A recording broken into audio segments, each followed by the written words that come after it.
ಜಲಜ್ಯೇಷ್ಠನಿಭಾಕಾರಂ ಜಗದೀಶಪರಾಶ್ರಯಂ ಜಗತೀತಲವಿಖ್ಯಾತಂ ಜಗನ್ನಾಥಗುರುಂ ಭಜೆ.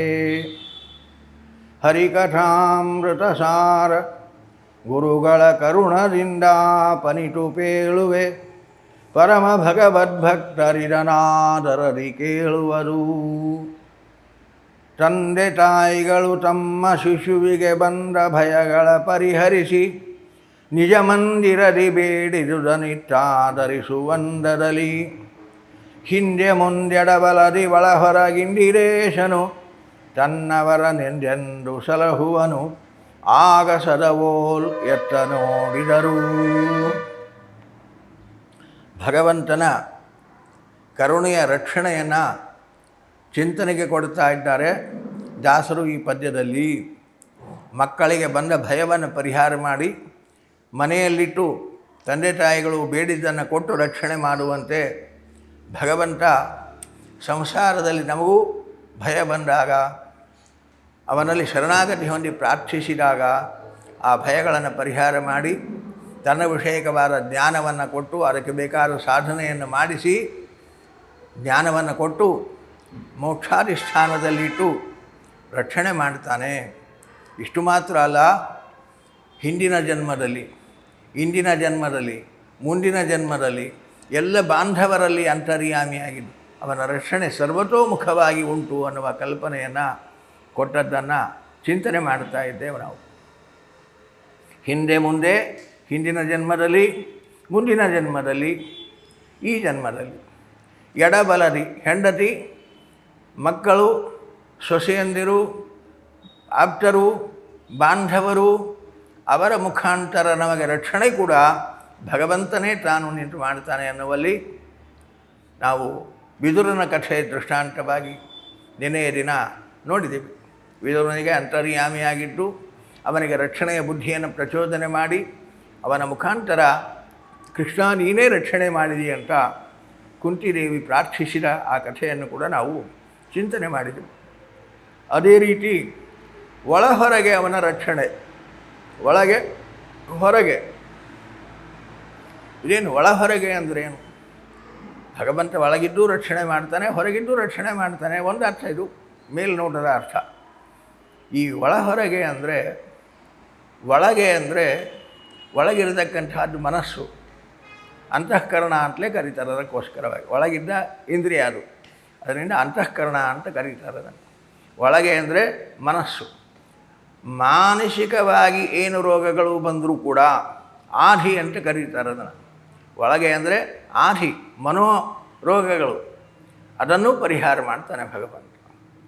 ಹೊರಗೆ ಅಂದರೆ ದೇಹ, ದೇಹಕ್ಕೆ ಬಂದಿರತಕ್ಕಂತಹ ವ್ಯಾಧಿ, ಆಧಿ ವ್ಯಾಧಿಗಳನ್ನು ಒಳ ಹೊರಗೆ ಅಂತಾರೆ ಜಗನ್ನಾಥದಾಸರು. ಒಳಗಿನ ರೋಗಗಳನ್ನು ಪರಿಹಾರ ಮಾಡ್ತಾನೆ, ಹೊರಗಿನ ರೋಗವನ್ನು ಪರಿಹಾರ ಮಾಡ್ತಾನೆ. ಅಚ್ಯುತಾನಂತ ಗೋವಿಂದ ನಾಮೋಚ್ಚಾರಣ ಭೇಷಜಾತ್ ನಶ್ಯಂತಿ ಸಕಲ ರೋಗಾ ಸತ್ಯಂ ಸತ್ಯಂ ವದಾಮ್ಯಹಂ ಅಂತಾರೆ ವ್ಯಾಸರು ಒಂದು ಕಡೆ ಹೇಳುವಾಗ. ಅಚ್ಯುತಾಯ ನಮಃ, ಅನಂತಾಯ ನಮಃ, ಗೋವಿಂದಾಯ ನಮಃ, ಅಚ್ಯುತಾನಂತ ಗೋವಿಂದಾಯ ನಮಃ ಅನ್ನತಕ್ಕಂತಹ ಈ ನಾಮತ್ರಯ ಮಂತ್ರ ಜಪ ಮಾಡಿದರೆ ಅಚ್ಯುತಾನಂತ ಗೋವಿಂದ ನಾಮೋಚ್ಚಾರಣ ಭೇಷಜಾತ್, ಇದು ದೊಡ್ಡ ಔಷಧ ಅಂತಾರೆ ವ್ಯಾಸರು. ದೊಡ್ಡ ಔಷಧ ಭೇಷಜಾತ್.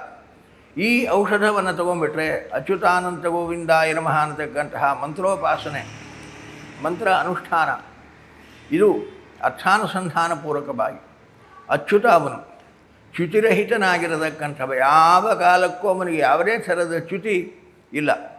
ಲೋಕದಲ್ಲಿ ಅಧಿಕಾರಿಗಳಿಗೆ ಚ್ಯುತಿ ಇರ್ತದೆ, ಅವರಿಗೊಂದು ರಿಟೈರ್ಮೆಂಟ್ ಅಂತ ಇರ್ತದೆ, ಅವರಿಗೊಂದು ಬಿಡುಗಡೆ ಅಂತ ಇರ್ತದೆ, ಸ್ಥಾನ 5 ವರ್ಷದ್ದು, ಆಮೇಲೆ ಅವರಿಗೆ ಅಧಿಕಾರ ಇಲ್ಲ ಅಂತ ಇರ್ತದೆ. ಇದೆಲ್ಲ ಲೋಕದಲ್ಲಿ ಇರತಕ್ಕಂತಹ ಅಧಿಕಾರ, ಅದು ಚ್ಯುತಗೊಳ್ಳತಕ್ಕಂತಹ ಅಧಿಕಾರ. ಆದರೆ ಭಗವಂತ ಜೀವರನ್ನು ರಕ್ಷಣೆ ಮಾಡುವ ಈ ಭಗವಂತನ ಅಧಿಕಾರ ಇದು ಚ್ಯುತಿರಹಿತವಾಗಿರತಕ್ಕಂಥದ್ದು. ಯಾವ ಕಾಲಕ್ಕೂ ಇದು ಕಡಿಮೆ ಆಯಿತು ಅಂತಿಲ್ಲ. ಸದಾ ಸರ್ವಕಾಲದಲ್ಲಿ, ಎಲ್ಲ ದೇಶದಲ್ಲಿ, ಎಲ್ಲ ಕಾಲದಲ್ಲಿ ಕೂಡ ಭಗವಂತ ನಮ್ಮನ್ನು ರಕ್ಷಣೆ ಮಾಡುತ್ತಾ ಇದ್ದಾನೆ. ಆದ್ದರಿಂದ ಅವನು ಅಚ್ಯುತ ಅಂತ ಕರೆಸಿಕೊಳ್ತಾನೆ ಅಂತ ಚಿಂತನೆ ಮಾಡಬೇಕಂತೆ. ಅಚ್ಯುತ ಅನಂತ. ಇಂತಹ ಭಗವಂತನಿಗೆ ಅಂತ ಇಲ್ಲ. ಅಂತ ಇಲ್ಲ ಆದ್ದರಿಂದಾಗಿ ಆದಿ ಇಲ್ಲ. ಆದಿ ಅಂತ್ಯಗಳು ಗೊತ್ತಿಲ್ಲ ಆದ್ದರಿಂದಾಗಿ ಮಧ್ಯದ್ದು ಗೊತ್ತಿಟ್ಟು ಅನ್ನೋದು ಅರ್ಥ ಇಲ್ಲ. ಹಾಗೆ ಆದಿ ಮಧ್ಯಾಂತರಹಿತ, ಅನಾದಿ ಕಾಲದಿಂದ ಅನಂತ ಕಾಲದವರೆಗೆ ಅವನ ರಕ್ಷಣೆ ಉಂಟು. ಸರ್ವತೋಮುಖವಾಗಿ ಅವನ ರಕ್ಷಣೆ ಮಾಡುತ್ತಾ ಇದ್ದಾನೆ. ಆದ್ದರಿಂದ ಅವನನ್ನು ಅನಂತ ಅಂತ ಕರೀತಾರೆ. ದೇಶದಿಂದ ಅನಂತ, ಕಾಲದಿಂದ ಅನಂತ, ಗುಣದಿಂದ ಅನಂತ, ಸಾಮರ್ಥ್ಯದಿಂದ ಅನಂತ, ಬಲದಿಂದ ಅನಂತ, ಜ್ಞಾನದಿಂದ ಅನಂತ. ಹೀಗೆ ಅನಂತ, ಎಲ್ಲವೂ ಅನಂತವಾಗಿರತಕ್ಕಂಥದ್ದಾಗಿದೆ ಅವನಲ್ಲಿ. ಕಾರಣ ಒಂದೇ ಶಬ್ದದಿಂದ ಅವನ ಎಲ್ಲ ಗುಣಗಳನ್ನು ಸಂಗ್ರಹಿಸಿ ಹೇಳುವ ಶಬ್ದ ಅದು ಅನಂತ. ಅನಂತ ಗುಣ ಪರಿಪೂರ್ಣನಾಗಿದ್ದಾನೆ ಅಂತ ಭಗವಂತನನ್ನು ಚಿಂತನೆ ಮಾಡಬೇಕಂತೆ. ಅಚ್ಯುತ ಅನಂತ. ಗೋವಿಂದ ಅವನೆಲ್ಲಿಯೋ ಇದ್ದಾನೆ, ಅವನು ಗುಣಪೂರ್ಣ. ನಮಗೇನು ಅಂದರೆ ಭಗವಂತ ಗೋವಿಂದ. ಗಾಂ ವಿಂದತಿ, ನಮಗಾಗಿ ಅವತರಿಸಿ ಬರ್ತಾನೆ ಭಗವಂತ. ಆದ್ದರಿಂದ ಭಗವಂತನನ್ನು ಗೋವಿಂದ ಅಂತ ಕರೀತಾರೆ. ಗಾಂ ವಿಂದತಿ, ಭಗವಂತ ಅನೇಕ ಅವತಾರಗಳನ್ನು ಮಾಡಿ ಬಂದಿದ್ದಾನೆ. ಅವತಾರಗಳ ಉದ್ದೇಶ ಏನು? ಅವನು ಅವತಾರ ಮಾಡಿ ಆ ಕಾರ್ಯಗಳನ್ನು ಮಾಡಬೇಕಾಗಿಲ್ಲ. ಭಗವಂತ ಕೃಷ್ಣನಾಗಿ ಅವತಾರ ಮಾಡಿಯೇ ಕಂಸನನ್ನು ಸಂಹಾರ ಮಾಡಬೇಕು ಅಂತಿಲ್ಲ. ಜಾತಃ ಕಂಸವಧಾರ್ಥಾಯ, ಭಗವಂತನ ಕೃಷ್ಣಾವತಾರವೇ ಕಂಸನ ಸಂಹಾರಕ್ಕಾಗಿ ಅಂತಾರೆ ಶಾಸ್ತ್ರಕಾರರು. ಕೃಷ್ಣನಾಗಿ ಅವತಾರ ಮಾಡಿಯೇ ಕಂಸನನ್ನು ಸಂಹಾರ ಮಾಡಬೇಕಾಗಿಲ್ಲ. ಭಗವಂತ ಕೃಷ್ಣ ಅವನು ಕಂಸನ ಸಂಹಾರ ಆಗಲಿ ಅಂತ ಸಂಕಲ್ಪ ಮಾಡಿದರೆ ಅವನ ಮರಣ ಆಗ್ತಿತ್ತು. ಆದರೆ ಹಾಗೆ ಮಾಡಲಿಲ್ಲ. ಭಗವಂತ ಅವತರಿಸಿ ಬಂದ. ಗಾಂ ವಿಂದತಿ, ಭೂಮಿಗಿಳಿದು ಬಂದು ಕಂಸನನ್ನು ತಾನೇ ಸಂಹಾರ ಮಾಡಿದ. ಯಾಕೆ? ಭಕ್ತ ವಾತ್ಸಲ್ಯದಿಂದ. ನಾನು ಅವತರಿಸಬೇಕು, ನಾನು ಕಂಸನನ್ನು ಸಂಹಾರ ಮಾಡಬೇಕು, ದುಷ್ಟನಾದ ಕಂಸನನ್ನು ಸಂಹಾರ ಮಾಡಿ ಸಜ್ಜನನ ರಕ್ಷಣೆ ಮಾಡಿದ ಕೃಷ್ಣ ಭಗವಂತ ಅಂತ ನನ್ನ ಗುಣವನ್ನು ಭಕ್ತರು ಸಂಕೀರ್ತನೆ ಮಾಡಬೇಕು. ಆ ಮೂಲಕ ಅವರು ಪಾಪ ಕಳ್ಕೋಬೇಕು. ಈ ಕಾರುಣ್ಯ ಅವನಲ್ಲಿ.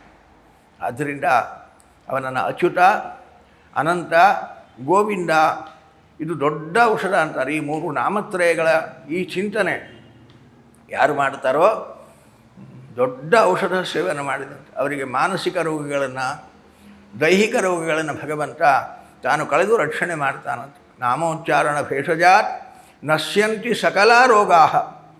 ಆಧಿ ವ್ಯಾಧಿ. ಆಧಿ ಅಂದರೆ ಮಾನಸಿಕ ರೋಗ, ವ್ಯಾಧಿ ಅಂದರೆ ದೈಹಿಕ ರೋಗ. ನಶ್ಯಂತಿ ಸಕಲ ರೋಗಾ. ಈ ನಾಮತ್ರಯ ರೂಪವಾದ ಅರ್ಥಾನುಸಂಧಾನಪೂರ್ವಕವಾದ ಈ ಜಪ ಅನ್ನತಕ್ಕಂತಹ ಔಷಧ ನಮ್ಮ ಆಧಿವ್ಯಾಧಿಗಳನ್ನು ಕಳೆಯುತ್ತದೆ. ನಶ್ಯಂತಿ ಸಕಲ ರೋಗಾ. ಒಂದು ರೋಗ ಅಂತಲ್ಲ, ಸಕಲ ರೋಗಾ, ಎಲ್ಲ ರೋಗಗಳು ಪರಿಹಾರವಾಗ್ತದೆ. ಈ ವಿಷಯದಲ್ಲಿ ನಾ ಶಪಥ ಮಾಡಿ ಹೇಳ್ತೀನಿ ಅಂತಾರೆ ವೇದವ್ಯಾಸರು. ಸತ್ಯಂ ಸತ್ಯಂ ವದಾಮ್ಯಹಂ. ಪುನಃ ಪುನಃ ಶಪಥ ಮಾಡಿ ಹೇಳ್ತೇನೆ ನಾನು, ಸಕಲ ರೋಗಗಳು ಪರಿಹಾರ ಮಾಡ್ತೇವೆ ಅನ್ನುವಲ್ಲಿ ನಾನು ಕೈ ಎತ್ತಿ ಸಾರ್ತೇನೆ ಎನ್ನುವುದಾಗಿ ಶಪಥ ಮಾಡಿ ಹೇಳ್ತಾರೆ. ಆದ್ದರಿಂದ ಒಳಹೊರಗೆ ಅಂದರೆ ಆಧಿವ್ಯಾಧಿಗಳನ್ನು ಹೀಗೆ ಪರಿಹಾರ ಮಾಡ್ತಾನೆ. ಅವನ ಸ್ಮರಣೆ ಅಚ್ಯುತಾನಂತ ಗೋವಿಂದಾಯ ನಮಃ ಅನ್ನತಕ್ಕಂತಹ ನಾಮತ್ರಯ ಜಪವನ್ನು ಅರ್ಥಾನುಸಂಧಾನಪೂರ್ವಕವಾಗಿ ಅನುಷ್ಠಾನ ಮಾಡಿದರೆ ಒಳಹೊರಗೆ ರಕ್ಷಿಸುವ ಭಗವಂತ ಆಧಿವ್ಯಾಧಿಗಳಿಂದ ನಮ್ಮನ್ನು ರಕ್ಷಣೆ ಮಾಡತಕ್ಕಂಥವನಾಗಿದ್ದಾನೆ ಅನ್ನುವ ಅರ್ಥಾನುಸಂಧಾನವನ್ನು ಈ ಒಳಹೊರಗೆ ಎನ್ನುವುದರಿಂದ ನಾವು ಮಾಡಬೇಕಂತ. ಹಿಂದೆ ಮುಂದೆ ಎಡ ಬಲದಿ ಒಳ ಹೊರಗೆ ಹೀಗೆ ಪ್ರತಿಯೊಂದರಲ್ಲಿಯೂ ತಾನಿದ್ದು ನಮ್ಮನ್ನು ರಕ್ಷಣೆ ಮಾಡ್ತಾನೆ. ತನ್ನವರನು ಎಂದೆಂದೂ ಸಲಹುವನು. ಯಾವ ಕಾಲಕ್ಕೂ ಭಕ್ತರನ್ನು ಬಿಟ್ಟುಕೊಡಲ್ಲ. ಈ ಭಕ್ತರನ್ನು ತಾನು ಯಾವ ಕಾಲಕ್ಕೂ ಬಿಟ್ಟುಕೊಡಲ್ಲ. ಭಕ್ತರಿಗೆ ನಾಶ ಇಲ್ಲ ಅನ್ನುವುದನ್ನು ಕೃಷ್ಣ ತಾನು ಅರ್ಜುನನ ಕಡೆಯಿಂದ ಹೇಳಿಸ್ತಾನೆ ಗೀತೆಯಲ್ಲಿ. ನಮೇ ಭಕ್ತ ಪ್ರಣಶ್ಯತಿ. ಅರ್ಜುನನಿಗೆ ಹೇಳ್ತಾನೆ, ಅರ್ಜುನ ನೀನು ಒಂದು ಪ್ರತಿಜ್ಞೆ ಮಾಡು, ಭಗವದ್ಭಕ್ತರಿಗೆ ನಾಶ ಇಲ್ಲ, ಭಗವದ್ಭಕ್ತರಿಗೆ ಚ್ಯುತಿ ಇಲ್ಲ ಅನ್ನುವುದನ್ನು. ನಮೇ ಭಕ್ತ ಪ್ರಣಶ್ಯತಿ, ಭಗವದ್ಭಕ್ತರಿಗೆ ಯಾವ ಕಾಲಕ್ಕೂ ನಾಶ ಇಲ್ಲ, ಚ್ಯುತಿ ಇಲ್ಲ ಅನ್ನುವುದನ್ನು ನೀನು ಪ್ರತಿಜ್ಞೆ ಮಾಡು.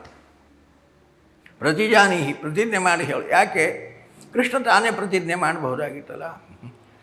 ಕೃಷ್ಣ ಅಂತಾನೆ. ಕೃಷ್ಣ ಜನ ವಿಶ್ವಾಸ ಮಾಡಲ್ಲ.